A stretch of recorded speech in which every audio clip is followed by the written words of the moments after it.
د بلخ ولایت د اطلاعات او کلتور رئیس په تیرو شلو کلونو کې د افغانستان د مجاهدینو سرښندنو ته په اشارې د اسلامي امارت د بریا درېیمې کلیزې په مناسبت ټول اسلامي امت ته مبارکي وویله. څومره په زحمت باندې څومره په ستړیا باندې دا مبارزه سرته ورسوه. له بلې خوا څخه د الله تعالی جل جلاله د قدرت نښانونه وګورئ. الله تعالی جل جلاله څومره قدرتمند ذات دی.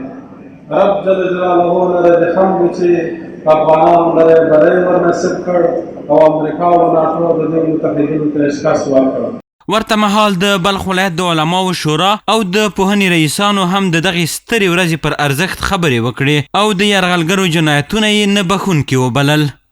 اگر عبادات کاملا به اختیار خود مسلمان ها نباشد، اعتقادات نباشد، اخلاقیات نباشد، رکن 5 اسلامی که اساسات اسلام بود یکیش وقتی که در کشور جاری نشد و کشور مستقل نیست. د دې زرګونو مجاهدونو د وینو برکاتو چې رب العالمین زموږ مدارس محفوظ کړل، زموږ مکاتب محفوظ کړل، زموږ علماو ته مسؤلیت ور نصیب کړي، زموږ د کونډو د یتیمانو د هغوی پرېښودل سلسله نور ختم سوله، زموږ جنازې نور د جنگ په نامه باندې ختمې سوله. له بلې خوا د بلخ مرستیال والي له دغې ورځې څخه د خوښۍ ترڅنګ د اسلامي امارت بریا د ټول افغان ملت یوه ستره لاسته راوړنه وبلله او د هیوادوالو رول یې د یرغلګرو په شا تنبولو کې مهم یاد کړ.